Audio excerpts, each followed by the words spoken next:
और बड़ी खबर यह कि दिल्ली सीएम अरविंद केजरीवाल पर एक बार फिर से गृह मंत्री अनिल विज बरसे हैं। दिल्ली की वजह से हरियाणा में कोरोना के केस बढ़ रहे हैं। सोनीपत में कोरोना के ज्यादातर केस दिल्ली से जुड़े हैं। दिल्ली से हरियाणा आने वाले 120 जमाती पॉजिटिव थे। अब हरियाणा में दिल्ली की वजह से संक्रमण बढ़ रहा है। तो सीधे तौर पर अनिल विज और अरविंद केजरीवाल आमने सामने रहते हैं, एक दूसरे पर बयानबाजी होती है, लेकिन कोरोना के इस दौर में भी ये जारी रहेगा। ये शायद किसी ने नहीं सोचा होगा, लेकिन ये अब होता हुआ दिखता है। जमातियों को दिल्ली में किया जाना था क्वारंटीन, दिल्ली में काम करने वाले कर्मचारियों को रोकने की व्यवस्था की जाए, इस बात का जिक्र अनिल विज कर रहे हैं और सीधे तौर पर कह रहे हैं कि दिल्ली के कारण हरियाणा में ज्यादा कोरोना पॉजिटिव मामले बढ़े।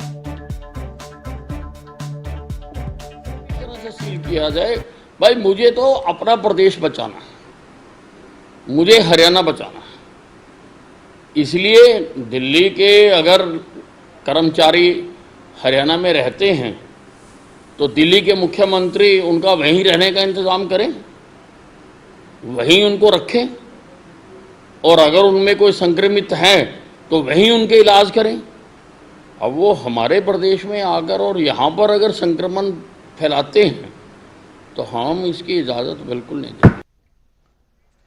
और अब बड़ी खबर, हरियाणा में कोरोना के 6 नए मामले सामने आए हैं। हरियाणा में कोरोना मरीजों का आंकड़ा 302 पर पहुंच चुका है। आंकड़ा 300 को छू चुका है। आज सोनीपत और झज्जर से दो नए केस सामने आए हैं। सोनीपत में हरियाणा पुलिस का जवान पॉजिटिव आया था और सोनीपत में 38 साल का शख्स भी कोरोना पॉजिटिव निकला। फरीदाबाद और अंबाला से एक कोरोना के नए केस सामने आए। अंबाला में 63 वर्षीय बुजुर्ग महिला को कोरोना हुआ। ये बड़ी खबर आपको दे दें, हरियाणा में कोरोना मरीजों का आंकड़ा 302 पर पहुंच चुका है। आज सोनीपत और झज्जर से दो मामले सामने आए, जबकि फरीदाबाद और अंबाला से एक मामला सामने आया। कुल टैली जाती है 6 पर और कुल जो टोटल आंकड़ा हरियाणा का है वो है 302, यानी 300 के आंकड़े को हरियाणा में कोरोना पॉजिटिव मरीज छू चुके हैं और 302 ये कुल आंकड़ा।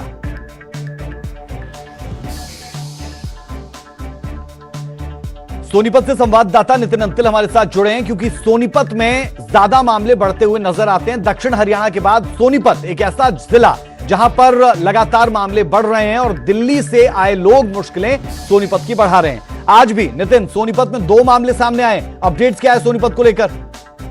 जी बिल्कुल, जिस तरह से जो ट्रैवल हिस्ट्री 15 से ज्यादा जो मरीज हैं वो दिल्ली जो कोरोना पॉजिटिव मिले हैं उनकी ट्रैवल हिस्ट्री दिल्ली की मिली है। और उसी कारण जो सोनीपत प्रशासन उसने कदम उठाया कि दिल्ली के जो बॉर्डर्स को सील कर दिया गया है।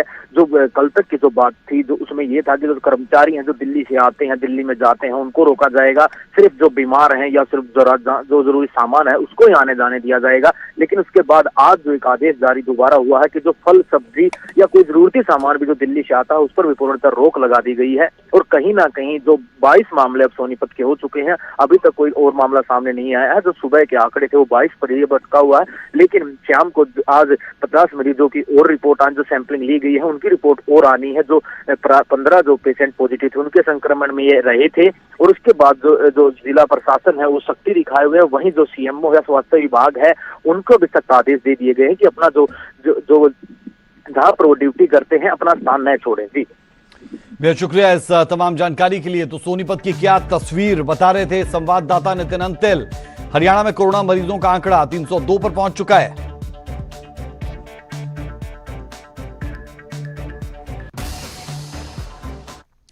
और अब बड़ी खबर पानीपत से। पानीपत में कोरोना का एक और पॉजिटिव केस। बता दें, पॉजिटिव महिला दिल्ली के रोहिणी की रहने वाली 25 अप्रैल को पति के साथ पानीपत के लिए वो आई थी। बता दें कि पानीपत की ईदगाह कॉलोनी में, जी हां, 26 अप्रैल को महिला और उसके पति को क्वारंटीन किया गया था। आज महिला की रिपोर्ट कोरोना पॉजिटिव आई है।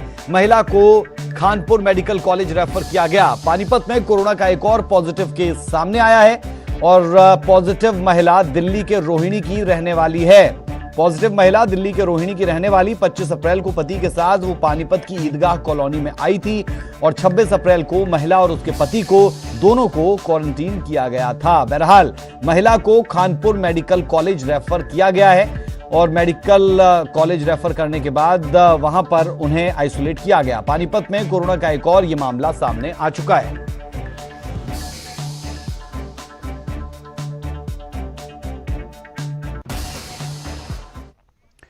दिल्ली की ट्रैवल हिस्ट्री ने झज्जर और बहादुरगढ़ की टेंशन भी बढ़ा दी है। झज्जर में एक ही दिन में 5 कोरोना पॉजिटिव मामले सामने आए। झज्जर में सब्जी बेचने वाला कोरोना पॉजिटिव मिला। आजादपुर सब्जी मंडी से सब्जियां लेकर झज्जर मंडी में बेचता था यह शख्स। दिल्ली स्वास्थ्य विभाग के स्वास्थ्यकर्मी की रिपोर्ट भी पॉजिटिव। दिल्ली के सभी बॉर्डर सील किए जाएंगे और आपको बता दें कि सीसीटीवी से भी निगरानी की जाएगी। झज्जर एसपी की तरफ से जानकारी दी गई। दिल्ली पुलिस के जवानों से अपील है कि ड्यूटी करने जाते हैं अपने परिवार वालों से मिलने ना आए, क्योंकि आप सिर्फ परिवार के लिए मुश्किलें नहीं बढ़ाएंगे, आप सिर्फ अपने लिए मुश्किलें नहीं बढ़ाएंगे, बल्कि पूरे के पूरे जिले के लिए मुश्किलें बढ़ाएंगे। अभी तक जितने भी हमने सैंपल भेजे हैं उनमें से झज्जर जिले के कल रात को 2 सैंपल पॉजिटिव आए हैं, जिनमें एक बहादुरगढ़ का है, झज्जर का, और दोनों में से ही उनका लिंक है दोनों केसेज का, वो दिल्ली से है। बहादुरगढ़ जो व्यक्ति है दिल्ली किसी प्राइवेट अस्पताल में काम करता है। यहाँ जो सैंपल हमने रैंडम सैंपलिंग सब्जी मंडी से करी थी, उनमें से एक आड़ती जो सब्जी आज़ादपुर मंडी से लेके आता था, उनका पॉजिटिव निकला है। इसके बाद दोनों जगह को, विवेकानंद नगर को और जहाँ के झज्जर के रहने वाला लालखानी मोहल्ला है, इनको कंटेनमेंट की प्लान तैयार हो चुकी है। अभी उपायुक्त महोदय से इनके आदेश करवा देंगे। विभाग का कोई कर्मचारी बताया गया है जो दिल्ली में कार्यरत था और उनके सैंपल ले लिए गए थे और पॉजिटिव आने के बाद उनके परिवार के सदस्यों के और उनके सभी कॉन्टैक्ट के सैंपल लिए जा रहे हैं और वहाँ सैनिटाइज करा के और अब इसको कंटेनमेंट एरिया घोषित करें।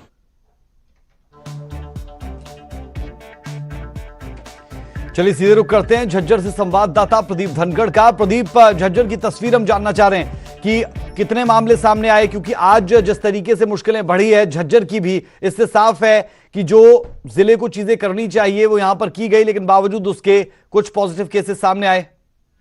जी आज बिल्कुल, दरअसल जो केसेस सामने आए हैं उनकी संख्या बढ़कर अब 5 हो गई है। एक ही दिन में 5 केस जो आधिकारिक रूप से जो बुलेटिन आएगा झज्जर जिले का, उसमें ये ऐड हो गए हैं। दरअसल इससे पहले भी 3 केसेस जो है दर्ज किए गए थे, जिनकी रिपोर्ट पॉजिटिव आई थी, कोविड-19 से पॉजिटिव थे वो, लेकिन उनका संबंध सीधा दिल्ली से रहा। दिल्ली के वो कर्मचारी थे, स्वास्थ्य विभाग के कर्मचारी और दिल्ली पुलिस के कर्मचारी। अब जो सोलोधा गाँव है, वहाँ एक दिल्ली पुलिस के जवान को 3 दिन पहले कोरोना पॉजिटिव रिपोर्ट आई थी, जिसके बाद उसके परिवार के सैंपल लिए गए थे, जिनमें से जो दिल्ली पुलिस का जवान है उसके माता पिता और बेटी की जो रिपोर्ट है वो पॉजिटिव आई है।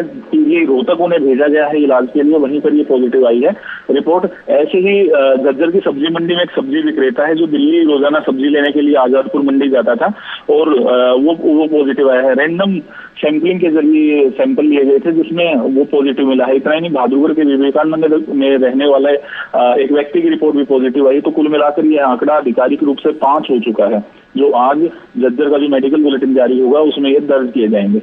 जी राज, फिर शुक्रिया इस जानकारी के लिए। तो झज्जर में एक ही दिन में 5 कोरोना पॉजिटिव मामले सामने आए।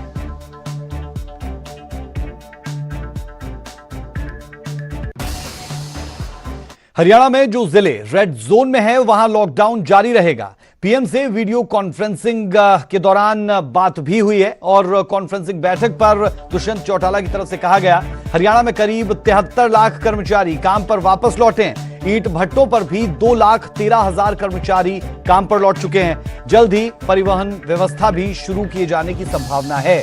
आज हर राज्य को आर्थिक मदद की जरूरत है, दुष्यंत चौटाला की तरफ से कहा गया। हमने पहले भी जिक्र किया कि आर्थिकी पर जरूर जोर दिया जा रहा है और आर्थिक मदद का हवाला भी दिया जा रहा है। इस दौरान कहा गया कि उम्मीद है हरियाणा को केंद्र सरकार कोई आर्थिक पैकेज देगी। गेहूं जितनी भी किसान मंडी में लेकर आएंगे उसकी खरीद होगी।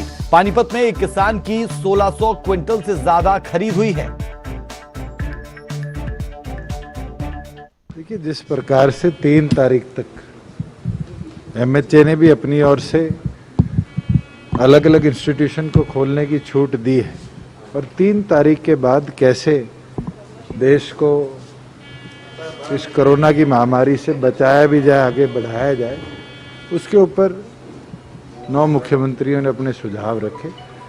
प्रदेश की ओर से भी यही सुझाव रखा गया कि जहाँ बच्चों की शिक्षा एक अहम चीज़ है, वहीं क्योंकि हमारा प्रदेश कॉम्पिटिटिव एग्ज़ाम्स में बड़ा इम्पोर्टेंट रोल प्ले करता है, चाहे वो एनडीए के हों, चाहे मिलिट्री के जॉइंट एग्ज़ाम्स हों, चाहे वो हमारे नीट के एग्ज़ाम्स हों, चाहे सिविल सर्विसेज के एग्ज़ाम्स हो, केंद्र उसके ऊपर भी अपनी रणनीति बनाए।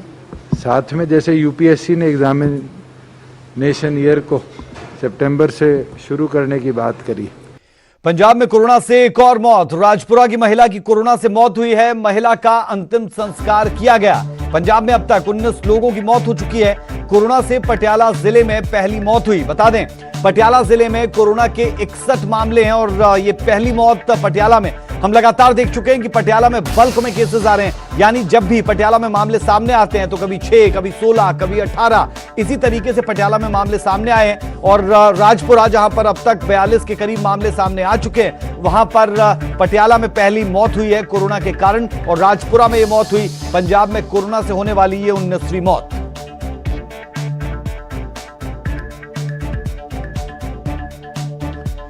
चलिए रुक कर लेते हैं पटियाला से संवाददाता मनोज शर्मा का। मनोज, जानना चाह रहे हैं जिस महिला की मौत हुई है उस महिला की हिस्ट्री क्या थी, और क्योंकि पहली मौत पटियाला के लिहाज से। जी बिल्कुल राज, जो ये महिला की मौत हुई है ये पटियाला का पहली मौत है, पटियाला जिले की। ये राजपुरा की रहने वाली थी और राजपुरा में जितने भी कोरोना के पेशेंट पॉजिटिव आए हैं उनमें शुरुआत हम लोग कह सकते कि इन्हीं से हुई थी। ये 63 वर्षीय कमलेश रानी है और इनको डॉक्टरों के मुताबिक शुगर और ब्लड प्रेशर की भी प्रॉब्लम थी। तो इनको जब यहाँ दाखिल करवाया गया तो इससे पहले इनका राजपुरा के एक निजी हॉस्पिटल में 10-15 दिन तक इलाज चला अलग जगह पे, और इसके बाद जब ये ठीक नहीं हुए तो इनको पटियाला के राजेंद्र हॉस्पिटल में लाया गया जहाँ कोरोना की पुष्टि हुई। अभी इनके दोनों बेटे और कुछ और रिश्तेदार के साथ साथ जहाँ जहाँ इनका संपर्क हुआ वो सभी लोग कोरोना पॉजिटिव आ गए हैं।